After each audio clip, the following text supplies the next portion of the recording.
Lo que estás planeando es una bajeza. Ella es una chica huérfana y no lo voy a permitir, dijo Carmen mirando a Beatriz a los ojos. Beatriz, con una mirada de desprecio gélido, le dijo: «Te vas a arrepentir de haberme confrontado. Yo me voy a encargar de destruir tu vida social». Ese fue el momento en que la vida de Carmen cambió por completo. Quédate hasta el final y acompáñanos a ver la poderosa lección de fe de esta historia. Suscríbete antes de empezar para no perderte nuestros próximos relatos. Empecemos. Carmen Vargas caminaba por las calles empedradas de su pueblo. Durante años había moldeado su risa, su forma de vestir y hasta sus opiniones para encajar en el círculo social liderado por Beatriz Soler, la mujer que dictaba quién era digno de respeto y quién debía ser borrado del mapa social. Carmen ocupaba un lugar marginal en esa mesa de privilegios, siempre temerosa de decir la palabra equivocada, siempre alerta para no ser la siguiente víctima de un comentario mordaz. Vivía en una cárcel de cristal donde la moneda de cambio era la hipocresía. Sin embargo, la tensión interna de Carmen llegó a un punto de quiebre la tarde en que Beatriz, entre risas frívolas, reveló el plan para humillar públicamente a Lucía durante la fiesta patronal. Lucía era una joven huérfana que trabajaba limpiando el teatro municipal y que, por su timidez, se había convertido en el blanco preferido de las burlas del grupo. El plan era cruel, innecesario y diseñado para destruir la poca dignidad que a la joven le quedaba. En ese momento, algo se encendió en el pecho de Carmen. No fue un impulso de heroísmo, sino un cansancio profundo de ser cómplice del mal para comprar una seguridad falsa. Frente a todas, Carmen miró a Beatriz a los ojos y con una voz que temblaba pero no retrocedía, le dijo que lo que planeaban era una bajeza que no pensaba permitir. El silencio que siguió fue sepulcral. Beatriz no gritó.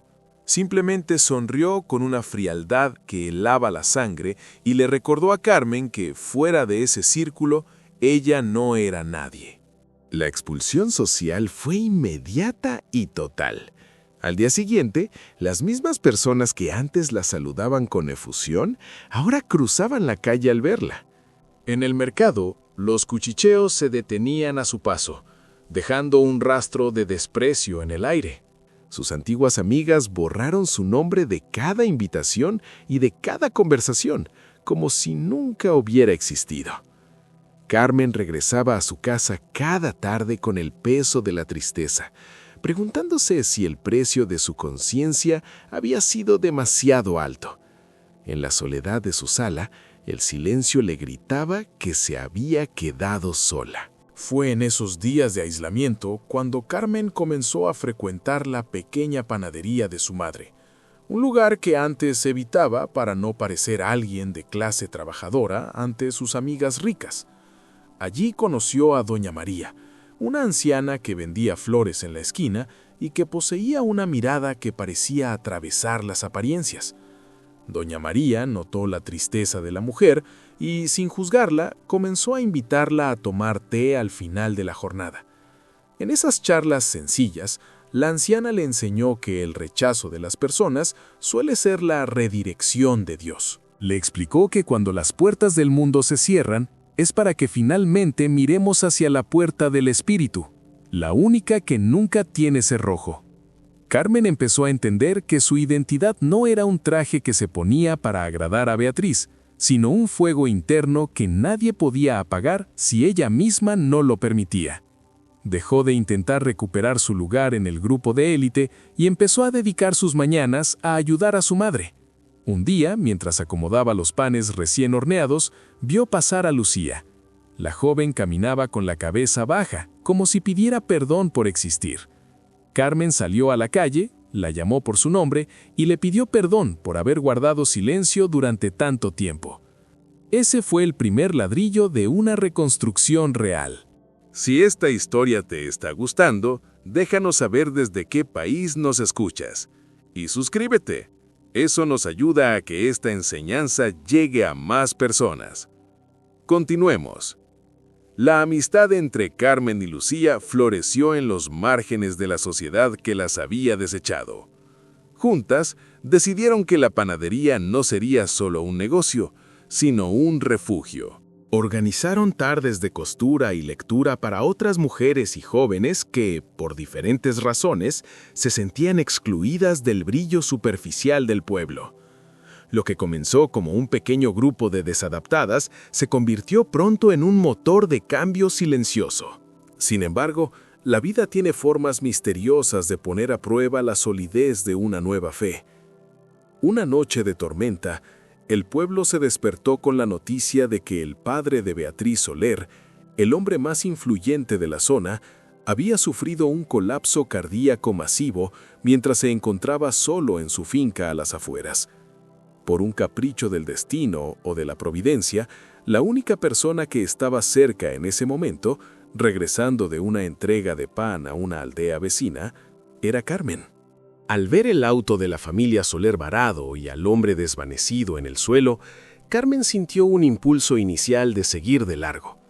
El recuerdo de las humillaciones, el vacío social y las lágrimas derramadas por culpa de Beatriz pasó por su mente como un vendaval de amargura. Pero entonces la voz de Doña María resonó en su corazón. La verdadera libertad no es hacer lo que queremos, sino hacer lo que es correcto a pesar de lo que sentimos. Carmen se detuvo. Sin dudarlo más, cargó al hombre como pudo en su pequeño vehículo de carga y condujo a través del barro y la lluvia hacia el hospital del pueblo. En el camino, llamó a Lucía para que avisara a los médicos y preparara todo. Cuando llegaron a la emergencia, Beatriz estaba allí. Al ver que era Carmen quien salvaba la vida de su padre, su rostro se transformó. No hubo gritos ni reclamos. Solo hubo un silencio pesado. Pero esta vez era un silencio de asombro y vergüenza. Durante las horas siguientes, Carmen no se marchó. Se quedó en la sala de espera, y para sorpresa de todos, Lucía y las otras mujeres de la panadería llegaron también para acompañar. Aquel gesto de compasión pura desarmó la estructura de poder que Beatriz había construido durante años.